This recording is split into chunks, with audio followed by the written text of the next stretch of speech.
Na kabinta ki khubor baman kasni pet but subscribe ya u Kakinhun Antoni. Menteri ke Sorkar Jylla min kasni baar kala Mynjur ya ka Meghalaya Industrial and Investment Policy 2024 ba thymmai. Kaban pleilat ya ka jingkan iohkam ba palat shipho hajar klor tingka de ki riushiment na lor ban pentikna ban aikam khandai pho person ya ki traish nong ha ka kadan on skill ya tu Menteri rang ba ka Jylla u konrat ki sangma hadin balawai ka jingyalang. La pentip ka polisi bathamai on sapalait pait ba ha ka khat sauturik ulber hadin kani on sapenbut da ka jingya soi ki katu ka ni ki soskular memorandum of understanding MOU. U konrad ula ong balada kren kelum ka industrial policy bathamai ka dan arbenta ka we ka long ban aikam iohjam bat ban kentiu ki kam balabu hakmat kum ka kam jengok kai ka rep karyang ka food processing ka puli dangne bat ka baar kalong ban penslur ya ka jingthiet ya ki marna po ka Jylla Meghalaya. Ngila buru katu kat ni ki kendon ba ka jing ai kami ki traish nong ha ka kedan on skill shisin bala ai subsidy ka de ban kot hadu khandai po person na ki traish nong ong u konran. Menteri Rangba ula pentip ru ba ka Sorkar Jylla dangshan kelawan ra ya ka Industries Meghalaya Agency IMA ban penbet renti ya ka kam ken kam hapo ka Jylla. So very good afternoon to everyone, and thank you for coming to this press conference. There were a total of 9 items that were taken up today, and I will go through them one by one.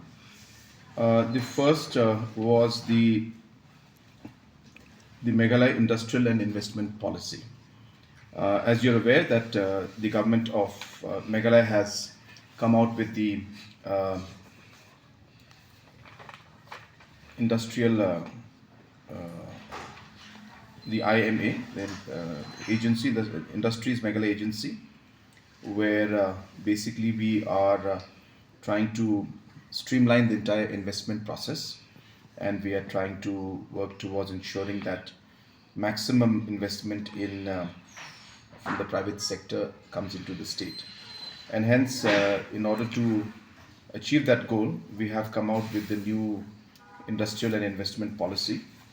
And this has also been aligned with the Northeast policy that has come in recently, which was announced by Government of India. There are different areas of incentives that we are giving, whether it is from the capital investment that will be providing to interest subsidy, interest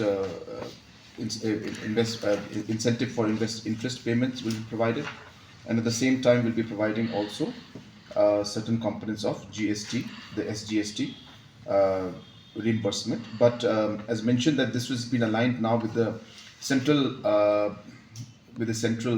government's policies, and hence it will be matched with that, and it will be a net effect, which means that if the policy of the state government is to give about say 1 crore as investment, and if that as incentive, and if out of that 50 lakh comes as incentive from central government, then the net amount is what the state government will pay. So as I mentioned, that there will be what we call the capital investment subsidy, the interest subvention subsidy, and the SGST reimbursement from our side. And these are mainly for the larger industries and sectors. And we have divided the policy into priority sectors and non-priority sectors and negative lists. And hence the sectors like tourism, food processing, education, IT, these are important sectors for us, which will be part of the investment policy and the and this entire industrial policy that we have. And there will be some list of negative industries which we will not be providing incentives to.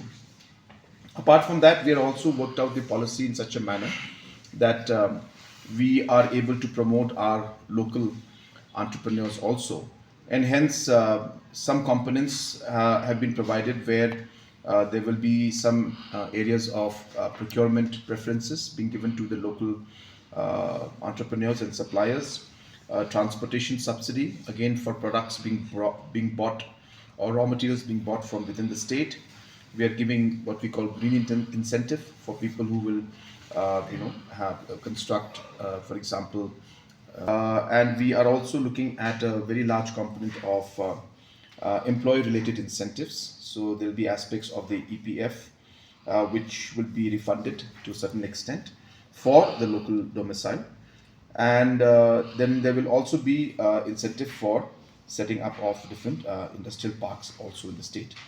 At the same time, I also want to share with you that overall the industrial policy is really focused towards two aspects. One aspect is to create employment and to promote the priority sectors, as I mentioned, which is tourism and agriculture, food processing, education, IT, so on and so forth. And second is also to encourage the local procurement of raw materials from within the state of Meghalaya.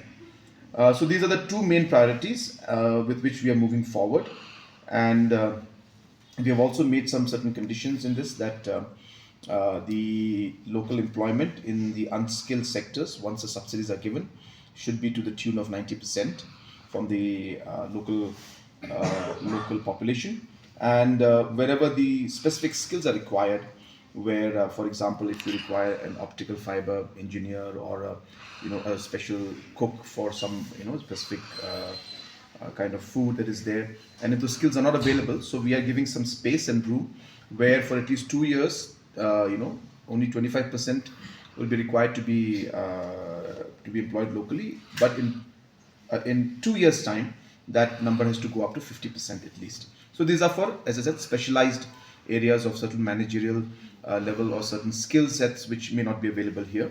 But in general, for the normal unskilled section, the employment has to be 90% from local, from the state of Meghalaya. We will be giving a press release on the details of all these aspects of the new industrial policy. It's a very, very aggressive policy, and it will be one of the more aggressive policies in the country, I should say. And this is again aligned with the state's objective of achieving a $10 billion economy. As we have mentioned, that we need to touch at least a minimum investment of $1 billion from the private sector. And with this particular program being in line, we are expecting that we should cross $10 billion, more than $1 billion, about 10,000 crores of investments is what we are targeting in the next 3 to 4 years through this policy and through the policy of Government of India and through many other interventions that the state government has initiated. So I note that we are going to be officially releasing this on the 14th of this month. So we'll be having a program where we'll be calling certain members of the industries, certain MOUs will be signed, and we will be officially launching this with the full details on the 14th of this month, which is day after tomorrow. And today the cabinet, as I said, has passed that. The notification should come out today or maximum by tomorrow. Apart from the industrial policy, we have also come out with the IT and the ITES promotion policy. This again is being done in line with our policy to create more jobs in the IT sector. And for this to be successful, we are giving an incentive where for every new job that is created, an incentive of 3,000 rupees will be provided by Government of Meghalaya. And this will be capped at 15,000 numbers, and it is on a first come first serve basis. So whichever industries or companies that come in and set up BPO sectors here in the state, we will be giving a flat, as I said, 3,000 rupees for the jobs that are created. And we are targeting and expecting that we should be able to create another 15,000 jobs through this incentive policy for the IT and ITES sector. Of course, we will have other incentives also which are provided in the industrial policy, where the IT and ITES sectors can also take the overall benefit of. That we have proposed the creation of the Meghalaya Technology Park Society. As you know that we have got already one technology park. The second phase of the technology park in Shillong is underway, which should be completed by 2025 April. And the third IT park, which is going to come up in Tura, the work order for that has been issued today, and we expect the work to start. And hence we felt very strongly that there has to be a society that manages these technology parks and overall looks at the running of these technology parks in an efficient manner. and hence the Meghalaya Technology Park Society has been created. We had some rules to be amended, so I don't want to go into details of that, but there were some rules of the Meghalaya Cooperative Service Rules 2003 and the Meghalaya Urban Affairs Service Rules. Certain amendments were proposed by the two departments. There were just minor changes, but it's overall ensuring that the streamlining of these two departments would take place, and hence those rules have been today amended and passed by the cabinet.